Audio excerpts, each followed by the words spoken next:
Olá, você é o pré-vestibular público do Estado do Paraná, o Projeto Eureka, chegando aqui pela TV Paulo Freire. Olá, espero que a sua preparação esteja funcionando da melhor maneira possível. E falando em preparação, o que lhe motivou, o que motivou você a procurar o curso, a ter feito inscrição? Olha, deixamos essa incógnita, por quê? Porque bem sabemos que várias situações vêm ao nosso encontro. Muitas vezes a motivação de papai e de mamãe, paternal, maternal.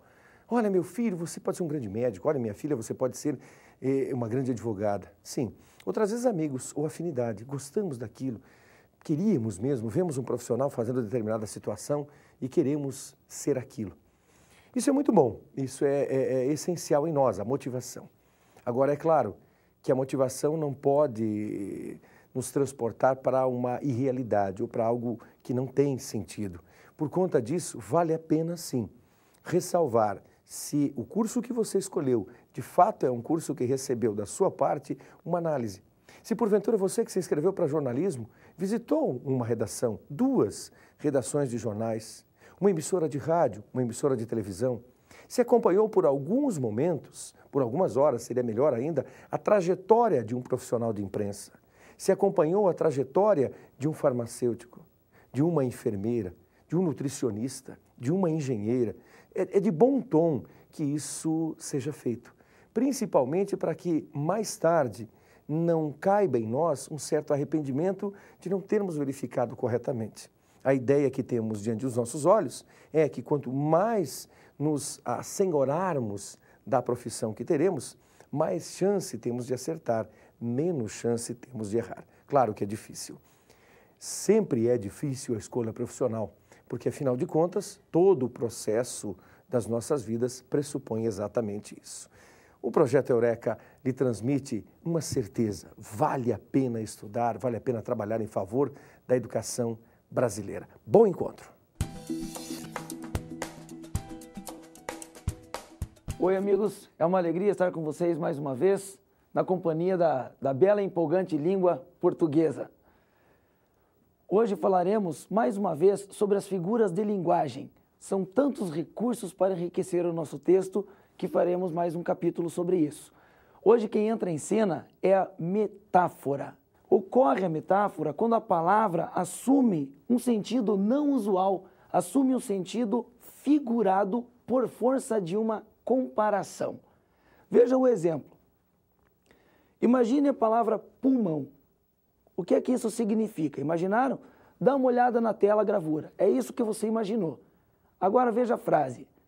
A Amazônia é o pulmão do mundo. Percebe-se que a palavra pulmão não está em seu sentido usual, como você viu na gravura. Está no sentido não usual, num sentido figurado por força de uma comparação. É como se a Amazônia fosse o pulmão do mundo, certo? Isso é metáfora. Vê mais um exemplo ali. Imagine agora a palavra-chave. Isso que você imaginou é o sentido usual, é o sentido real, denotativo. Mas olha o exemplo. Encontrei a chave do problema.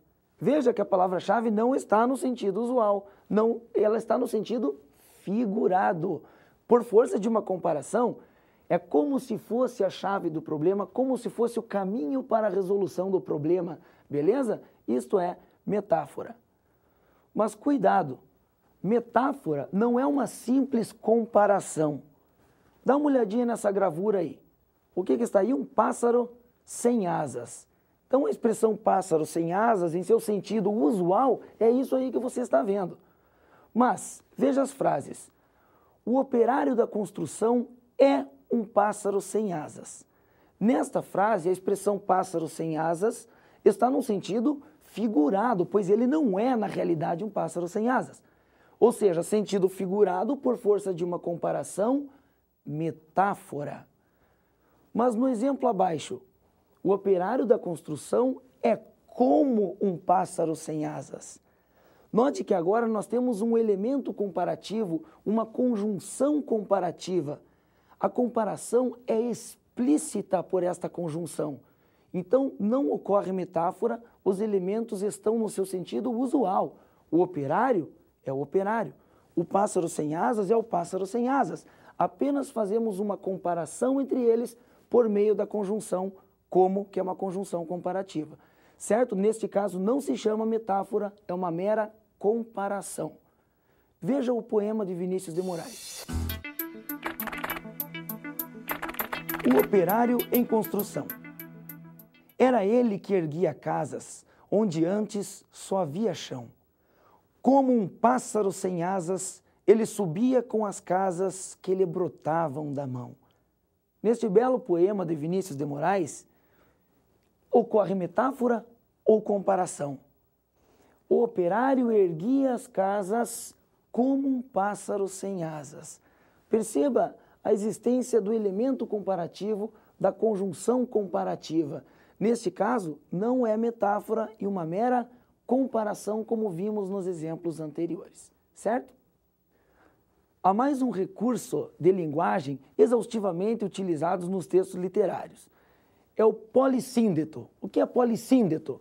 É a repetição constante de uma conjunção. O e o nem, por exemplo, são duas conjunções aditivas. As conjunções aditivas podem ser chamadas de síndetos.